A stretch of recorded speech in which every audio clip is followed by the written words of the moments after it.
Hi everyone, my name is Brett and I'll be taking you through the unit module of Get Energized, which is teaching electrical energy and sustainability for children. We will start with, what is electricity? Well, electricity is a form of energy that builds up in one place before flowing to another. This can be in the form of static electricity or stored electricity, which is electricity waiting to be used. Other than that, it is current electricity or flowing electricity. This is electricity moving from one place to another. And so, how is electricity made? Well, electricity is produced through renewable and non-renewable sources. And you might be asking yourself, what is a renewable or non-renewable source? Any ideas? Let's think about that one. Well, we will start with non-renewable sources. So these non-renewable sources start off as light energy produced from the sun. This is then absorbed into plants and turned into chemical energy through photosynthesis. After thousands of years, these plants become fossilized and compressed into fossil fuels, and then these fossil fuels are then taken to power plants to be burnt off to produce electricity for homes and businesses. But why are they called non-renewable?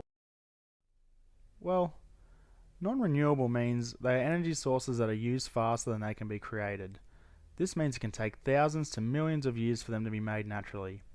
Sources include oil, petroleum, natural gas, coal, and uranium. So, is there an alternative to non-renewable? There definitely is, and it's called renewable sources. So renewable sources are energy that is made from sources that can be regenerated. So these include solar, wind, geothermal, biomass, which is products that have absorbed energy from the sun like wood and sugarcane and crops. Other than that, we have ocean and hydro. So, how is energy produced in Australia? So from this chart we can see that 73% is coal, 13% is natural gas, 7% hydropower, 4% wind, 2% solar, and 1% bioenergy. So from the chart we can see that 85% of Australia's produced energy comes from non-renewable sources. So when we think about that, which is better? From the definitions of renewable and non-renewable energy sources, which would you think would be the best to create electricity for the future and why? Well, there are environmental issues with non-renewable energy sources, because when electricity is produced by non-renewable means, it does not just create electricity. The burning of fossil fuels creates harmful gases and emissions which are called greenhouse gas emissions and include carbon dioxide, methane gas, water vapours, and nitrous oxide. These emissions are caught inside the Earth's ozone layer, which increases the Earth's temperature and is called global warming. But what else determines the amount of greenhouse gas emissions emitted into the atmosphere? So this graph shows the electrical usage over the past 14 years in Australia.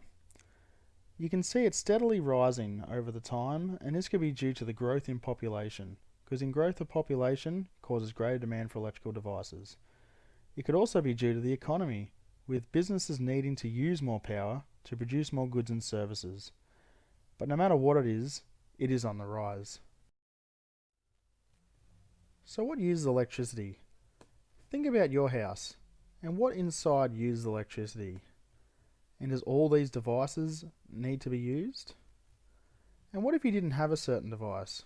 Would you still survive? And if you think not, well, how do you think people survived before electricity was here? Well, what does the creation of power and the usage of power have to do with the environment? Well, you've heard of global warming, which is part of the greenhouse gas emissions we were talking about before. So, what is global warming? To put it in an easy way, imagine you had a little shack in Alaska. It's really cold up there, so you build yourself a huge log fire and pile all the wood you can find on it. To start with, it seems like a great idea, especially since it's cold outside. The shack warms up slowly, and it's soon pretty cozy in there.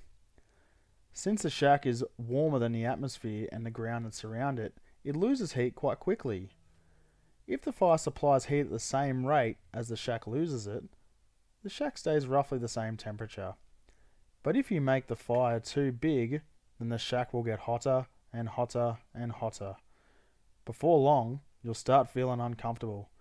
You might wish you'd never made the fire so big in the first place, but once it's burning, there's nothing you can do to stop it. The shack will keep getting hotter long after you stop piling the wood on the fire, which is what happens with the world. So, what are the effects of global warming? If the Earth's temperature was to continue to increase, what might that mean for the Earth, like the little shack in Alaska? Well, some of the effects of global warming can include the ice caps and glaciers melting, and with this melting of the ice caps and glaciers can cause the rise of the sea levels. With rising sea levels, this can make land masses disappear and go underwater. But also, since the ice caps and glaciers are made from fresh water, it can also lower the salt content in the ocean water, which is called ocean salinity. Ocean salinity affects the way water is transported around the world and can have an adverse effect with the world's weather system. Here's an image you can see as a glacier from Alaska over the past 60 years, and you can see how for today, there's not much of it left. But apart from global warming, what other effects does it have on the environment? Well, there is also climate change. We'll start with the word climate, which is the weather conditions prevailing in an area in general or over a long period of time. Change, obviously, is the make of or become different.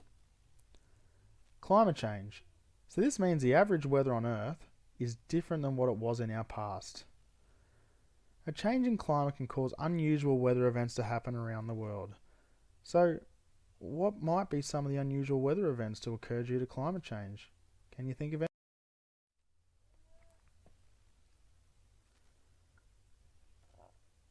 With climate change, we can see temperatures continue to rise around the world. Changes in rainfall around the world can occur, droughts and heat waves due to this change in rainfall, cyclones and atmospheric pressure can become stronger, sea levels will rise, and the Arctic could become an ice-free zone. But in the world, manufacturing and businesses use the most electricity, and they do create the most greenhouse gases around the world. There are actions in place though to reduce the amount of CO2 emissions created by these companies.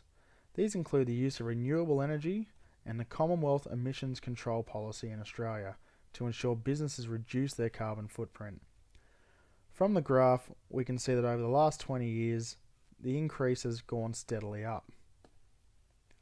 So, although businesses and companies do create the most emissions, what can you do to help? So by doing little things around the house, you can help in reducing Australia's carbon footprint and greenhouse gas emissions. So think about what action you can take to do this. Any little change you can think of that might help the environment in any way. Well, here are just a few ideas of how you can help. So, wearing the right clothes and dressing for the temperature so you don't have to use air conditioning or heaters to get yourself alright. You can shut doors and close curtains. This will stop the sun coming in and creating heat, or also might stop a draft so you don't need a heater, which then goes to turn the heaters on and coolers off when you don't need them. You can wash your clothes using cold water. Run your fridge efficiently, which makes sure it's clean and actually running properly. Insulate your roof so it can make it warmer or cooler, then again making the need for heaters and coolers less. You can stop the standby power waste, which means little lights on your TVs and little lights on your PlayStations. If they're on, you can turn them off from the wall just to cut that bit of power. You can open windows instead of using air conditionings and fans. See if you can change any of the light bulbs in your house to become energy efficient light bulbs. Or better off, just turn off the lights and equipment when you leave a room. Try to use economy mode on appliances, and also you can set your computers to sleep or just turn them off when you're not using them. So did you have something different? If so, we can bring that up with everyone. So what can you do inside your own home? Well, first of all would be to make a plan. So talk with your family about ways to use less electricity with ideas you have learned from today. And ensure everyone is on the same page with realistic energy saving goals, because there's no point one person doing the right thing and the others not. Step 2 would be to utilise energy saving devices. Find out which devices use the most electricity in your home, and if there's a way to cut that energy by using energy efficient options. Many electrical companies do give devices now which can track which devices use the most electricity inside your home.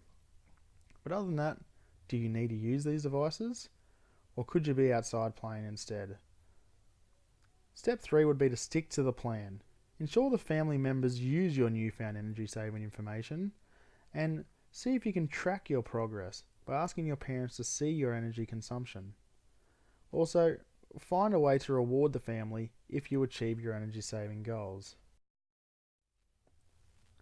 But just remember, the world needs your help to ensure that future generations can experience and enjoy the wonderful environment that the Earth has to offer. And every little bit helps. So here are some questions that are raised from what we have gone through in today's mini unit. Please answer these questions on the paper provided, and then we can go through and see if anyone had any different answers than what we might have seen or heard from today. Thank you very much, and we'll see you again next time.